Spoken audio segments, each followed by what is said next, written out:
back in the city. You know what I probably enjoy the least of all my adventuring around the world? Getting up early in the morning and driving. It's daylight now, but when I got up it was definitely dark. On to yet a new adventure, and now I'm in the city of Toronto. So, I'll take you along for the ride. Here we go. Back into the land of Survivorman VR.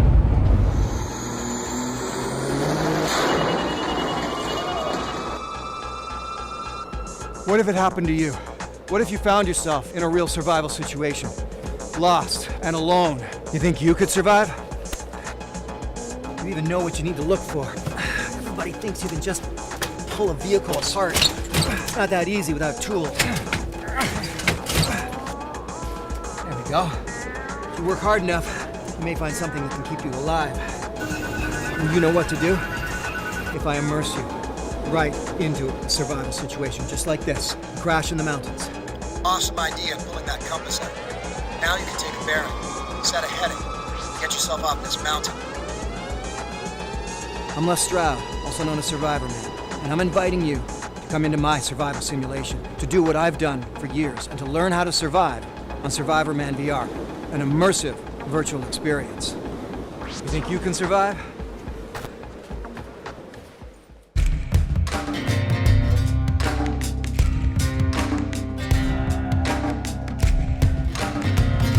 Morning, city streets, Toronto. Rainy, cold fall day. Pre-Halloween. Lots of interesting characters strolling the streets. Like me. I think you knew who I was. There's my favorite coffee shop.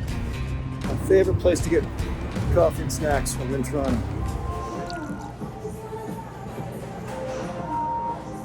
It is going to be an interesting day. I thought we were doing motion capture tomorrow. Looks like we're doing it today, so I got to go upstairs and get into a suit. Welcome to Survivorman VR.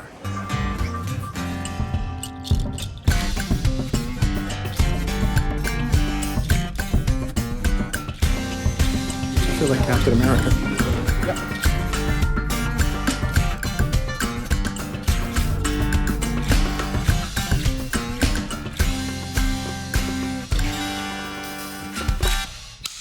I understand you like to make this your own. How so? Sort of ad lib.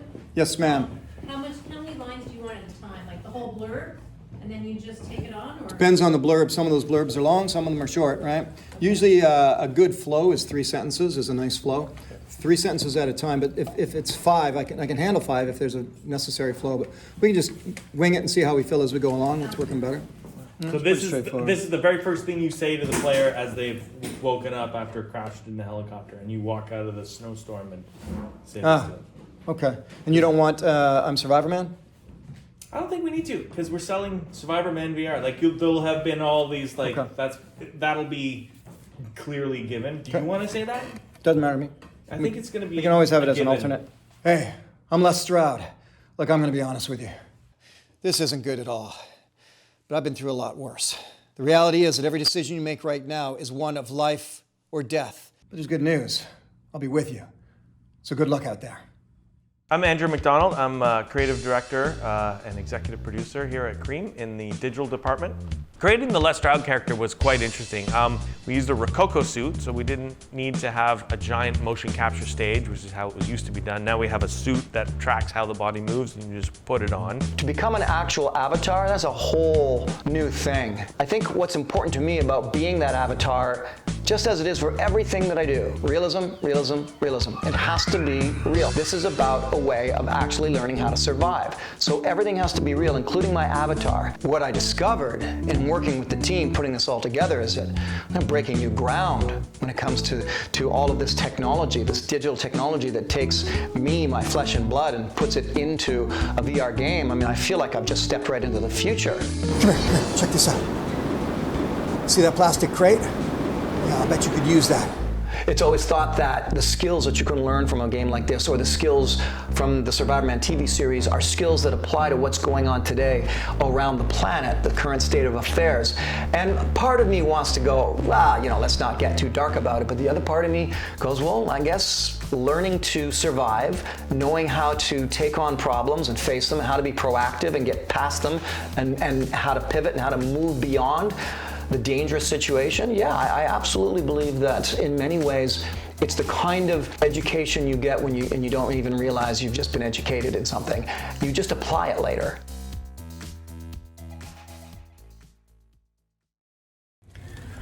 Like I said, I hate getting up early in the morning. So this is the morning. I'm in Toronto, and I'm still on the VR shoot, which is a lot of fun. It's pretty awesome. But I got to get up. You multitask when you come down to the city, and you've got all these different projects to do. So I've got to drive to a very early dermatologist appointment. My father died of melanoma many years ago, so I'm at that age where I've got to go in and get every mole checked. All right, there you go. TMI? Yeah, just life. Go get my skin looked at, and then back to the VR. Standing by for next one, Leslie. Looks like the blizzard's blowing over. Okay, good job. So you turn back, and then it's good job. You got your fire going. That's the end of the blizzard. I think we just compressed all of that other crap into one perfect Yeah. line. Yeah. This is better. This is good. Yeah. But you're also covered with the other lines, right? Yeah. Okay, so blizzard's passed, fire's going, and If I work here, what would you do? Would you assess your surroundings, or would you check out that wreck up there? Yeah, and what this teases, it's the first time we're giving the players an agency to choose what to do next. okay. And here we go. Straight off again. 3, 2. Man, that was tough, but it looks like that's the end of the blizzard. And you got your fire going. Way to go. Oh, I see what you're looking at. The chopper, yeah, I know. It's tempting, isn't it? I mean, think about this. What if somebody up there is still alive? But you know what? Right now, you have to establish your priorities. Think about your zones of assessment. What's close to you? What's around you? What's farther away? Or play a game. Head up and check out that wreck. Either way. Your choice. Great. That's good. Adding, hey, there could be somebody alive up there. Like, that's. Copy that. Yeah. Hey, check this out. What do you see? Nothing but white. There's a trick to it. You can tell where the cracks and crevices are by noticing the textures and the patterns of the snow. But if you've got a pole, you can take that test further. Watch. That's good and solid. Let's try here. Yep, that's good. So we can walk here. Whoa, all right. There we go. That exposes a hole. So you want to take your pole and use it to test the snow in front of you. Not this pole. Get your own.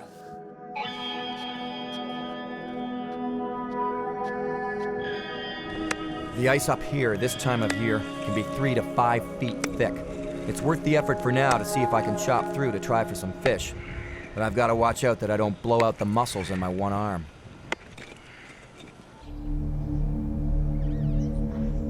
This plane wreck is from an actual accident, a double fatality. It's up to me to see how I can use it for survival. The crew will come back and pick everything up at the end of the week.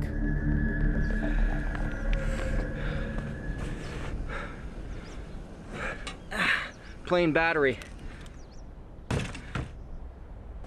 Busted up gas tank. Whew.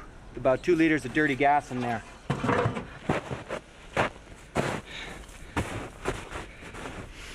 Gotta be real careful I don't start sweating too much. I'm gonna put the fire on this side of the airplane, the inside, because it's just gonna be too windy out on the lake anyway. And I found a piece up here.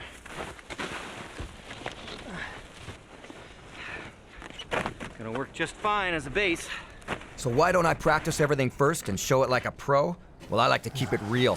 Fire with a battery, wires, and some gasoline? I've never tried before. If this works, it'll be a first for me. Found one birch tree and a couple of cedars, and so I was able to finally get some cedar bark and birch bark, which will help a lot.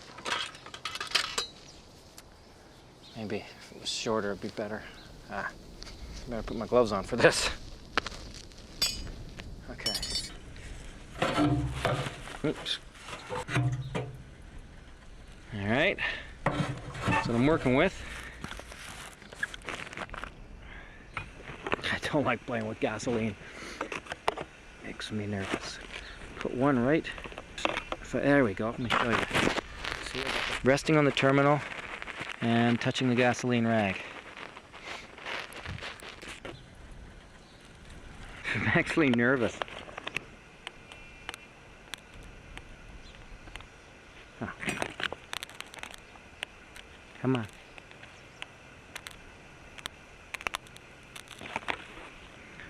I'm gonna try this another way. Hoping this will kind of work like a bit of a cup. We'll pour some gasoline into.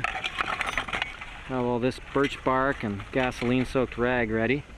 I once heard that it's not the gasoline that ignites, it's the fumes. So I need to have a little pool of gas and an enclosure that will hold in the fumes ready for a spark. Okay, got some.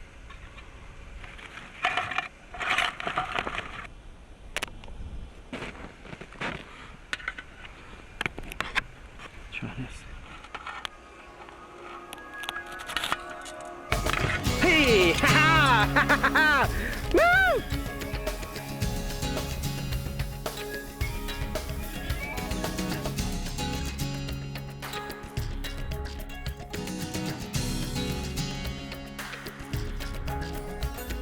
I'm on the set of the VR build shoot for, are we calling it The Descent? We don't know. Yeah, you know how The titles Descent, go. The Descent, We're going to have yes. 17 meetings before we decide on the actual title. That guy who just talked to me is the director. Where'd he go? This is Andrew, the director, or one of the directors. I'm getting told what to do by a lot of people, but come here, look at this. So this is the green screen. This is where I get to pretend I'm in the Avengers movie franchise. Honestly, it is pretty freaking cool if you look at it. I mean, you get to stand here, and I had spotty things on me, and, you know, I really am hoping I get to be a villain in the Avengers. So you see, these are guys over here. So that's another director, because I keep getting bossed around. That's Steven Stefan. Yeah. And Dan. They're talking about important things. That's because they're talking in hushed voices. When people around here talk in hushed voices, they're being important. I'm excited about it. I get to wear this. This was cool. Can I take this home? It's kind of sexy. Oh, yeah. Uh-huh. Chick magnet. That's what I'm saying. It's a chick magnet. If I walk into a club like this, sup? You want to make something really, really creepy? And I am stealing He this. doesn't need direction. Just say anything He you can do want. this on Like, his own. all you have to do to make something really creepy is just say ladies after whatever it is you say. So, for example, like, so this is the film crew, and this is the green screen. Ladies. See what I mean? It's creepy. So what's going to be different about Oh, this survival see, here game? he goes. Come on. No, Yeah, see, put I'm it on getting him, outta put it here. on him, put it on him.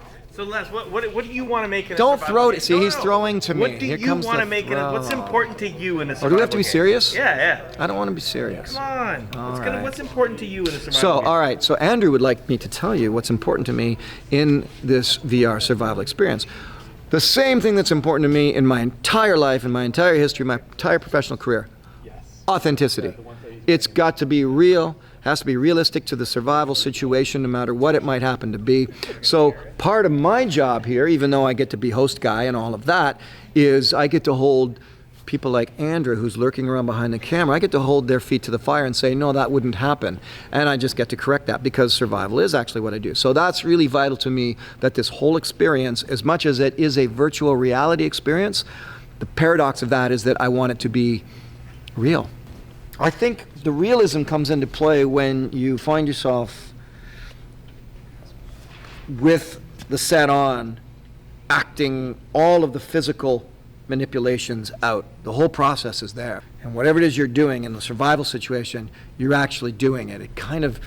It's really bizarre almost how good it feels to play stuff out for real, but you're in this virtual reality experience. Part of my role is to also be the watchdog on the user, the person who's playing within the VR experience. So if they mess up and do something that's just not going to work, I'm going to call them on it. Don't get over anxious about getting somewhere where you think you can find some supplies. You push too hard, you're going to exhaust yourself. You got to be calculated about this.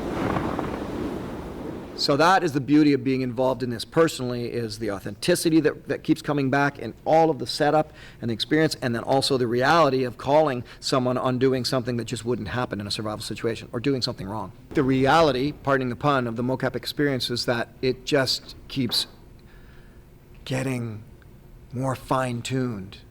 Every day, every week, every year, it's just fine-tuned, and the experience becomes, you start to blur the lines between virtual reality and reality, and that's the beauty of it.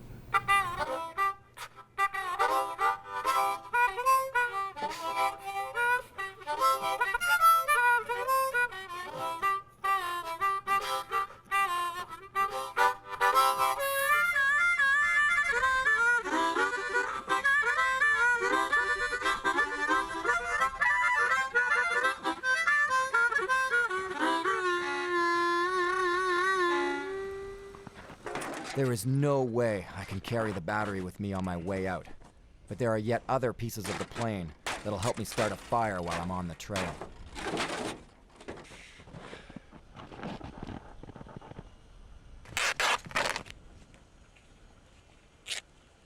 I'm going to take these squares of cotton. All I want to be able to do is try to get the cotton into an enclosed space. Like a tin can would be awesome. Close it up like that. And I'm going to put it on the fire, but not let the flames actually get to the cotton. And that way I make what's called charred cloth. And you'll see how that can help me out later, if it works. The cotton is hidden from the flames inside the folded metal and left to blacken but not burn.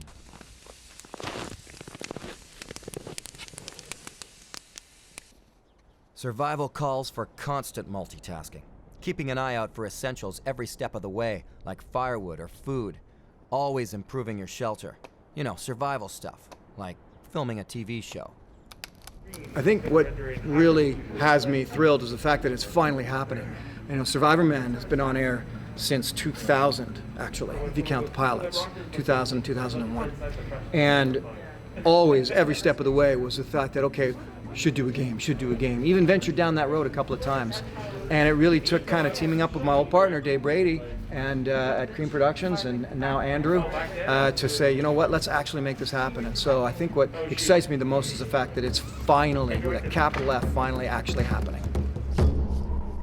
This is the Canadian North in the dead of winter.